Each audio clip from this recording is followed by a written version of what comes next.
Greenwich. Part 1, Halloween. Chapter 1, Reading 1. Morning sun shone in a brilliant blue sky over the old library. A cool gust of air flowed around the clock tower and through trees, scattering orange leaves. Little shops lined Jefferson Square, windows reflecting the dancing autumn color. From Greenwich Avenue, two figures came, a boy and a young woman holding his hand. Slipping from her grasp, the boy chased the leaves through the street. Jacket and pants, brown and red, he mixed with the swirling color. "Cory," the young woman called with a gentle smile, "come back." In a crisp blue dress, she was clean and smooth as the sky. "Come now, Cory, don't disobey." The young woman's slim hand reached his way. "We're in a hurry, your parents will worry, and the street is no place to play." Dancing circles, jumping leaves, Cory avoided her eyes. Slight but clear, the curls at the edge of her smile frowned. "Cory, don't get yourself in trouble." "Leslie!" He swung his arms in the air. "There's no cars here, and Mom lets me play in the street." "When she's with us," Leslie nodded. "You can watch me as good as her," he shouted. "That's nice of you, Cory." Leslie's smile rose again. "But everyone knows I'm not. Take my hand. Don't be late. If your father is angry, it won't be with me." His hand in hers, they returned to the sidewalk and continued on their way. Stores along the square were decorated with jack-o'-lanterns, ghosts, and scarecrows. Inside a shop, a mannequin wore the same clean blue dress as Leslie. "Do you like it here?" Cory asked, emphasis on the word like. "As well as anywhere," Leslie smiled down at him. "Do you like it here?" "As well as anywhere," he shrugged, then looked up at her. "Why do you like it?" "Art, music, culture," Leslie's smile doubled. "Everything happens here." "My parents say that." Cory watched her close. "What about you?" "I'm sorry, it's hard to answer." Leslie's voice went soft. "I don't know what to say." "Why are you so happy when I ask about your feelings?" Cory's eyes were locked on her. "Or when I compare you to Mom?" "Charming young man," Leslie knelt in front of Cory. "You have such simple, impossible questions. I don't know if anyone knows." Cory squeezed her hand. "What is family?" Leslie stopped. Her lips moved, but he spoke first. "Do you love me?" Another moment frozen, then Leslie began to stand. Gripping her hand, Cory held her down. "Am I," he asked, "supposed to love you?" Leslie's eyes darted away, and she quickly stood. "You were so busy kicking leaves, you didn't see we arrived." A window wall 3 floors high rose above them. "Is that," Cory's words came slow, "a hospital?" "Not quite a hospital, Cory. It's a clinic." Leslie straightened her dress, then led Cory under the sign, Linus Medical Center. Inside, the building was open to the top, a broad atrium with a skylight above. Ivy hung from brick walls at either side and across the beams of the window facade. The 2nd and 3rd floors opened onto the atrium, and a glass staircase wound in a spiral up the center.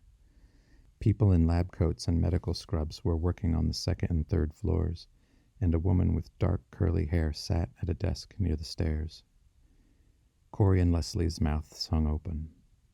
"It's like we're still outside." Cory gripped Leslie's hand. Leslie spoke in a hush. "Do you hear music?" Bright sound came quietly through the room, classical instruments and quick notes. Cory pulled again from her hand, running to an open planter in the floor of the atrium.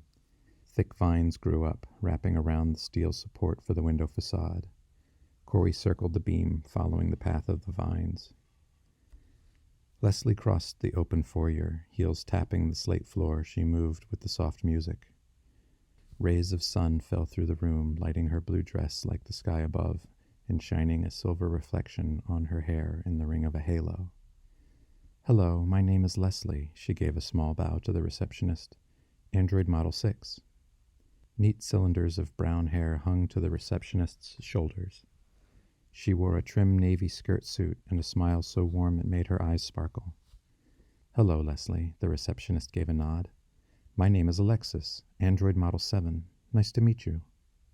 Leslie's smile grew. "What beautiful music." "Do you think so?" Alexis leaned forward. "Oh yes," Leslie nodded, her hair shimmering in the sun. "And how well it complements this place. As if written for this moment." Thank you, Alexis smiled so hard her eyes almost shut. Dr. Linus asked me to choose music to match each day. I never know if it's right. What a terrifically abstract task to ask of an android, Leslie laughed. He must be an interesting man. Yes, he is, Alexis leaned back. He even designed most of this building. Leslie looked up at the atrium. Incredible, then back down to Alexis. And isn't it unusual to have an android receptionist? It is. In fact, I have many responsibilities. Scheduling, billing, filing legal paperwork. Alexis folded her hands on the desk. Most contact between the world and the center goes through me. My goodness, Leslie's delicate voice grew softer. You're very important. Important isn't the right word. Alexis tilted her head a little. I only provide information. That's very important, Leslie nodded. Without information, none of them could do anything. I suppose that's true, Alexis smiled wide again. Do you know a lot about clerical work? No, I'm a domestic assistant. I help balance the family finances and do some cooking and cleaning, but mostly, Leslie's smile grew as she glanced at Cory, I'm a nanny. Clerical work is an assortment of tasks with one thing in common. Alexis raised a finger. Communication. Your work in the family is similar. The shadow of a wrinkle appeared between Leslie's eyes. Do you think so?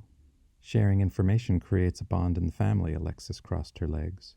Without sharing, the bond begins to fade. Eventually it's not a family at all, only people living together because they have to, like prisoners. The shadow between Leslie's eyes grew. Sharing is so important? Without it, no one can affect anyone else. A solitary existence has no meaning. Like music.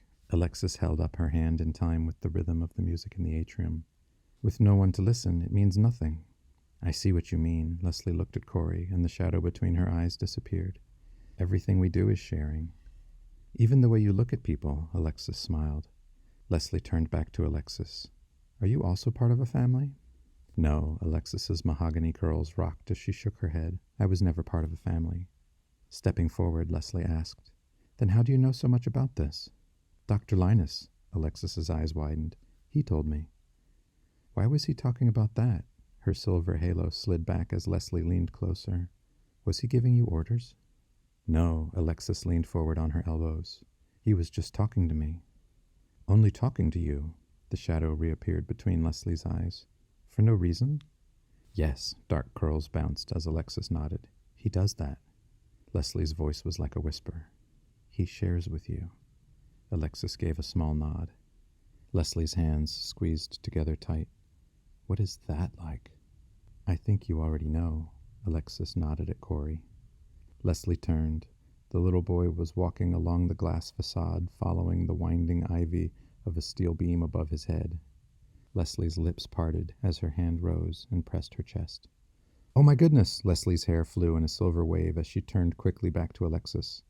I'm afraid I wasted time with my silly questions. I'm here with Cory Taylor for an appointment. I hope we're not late.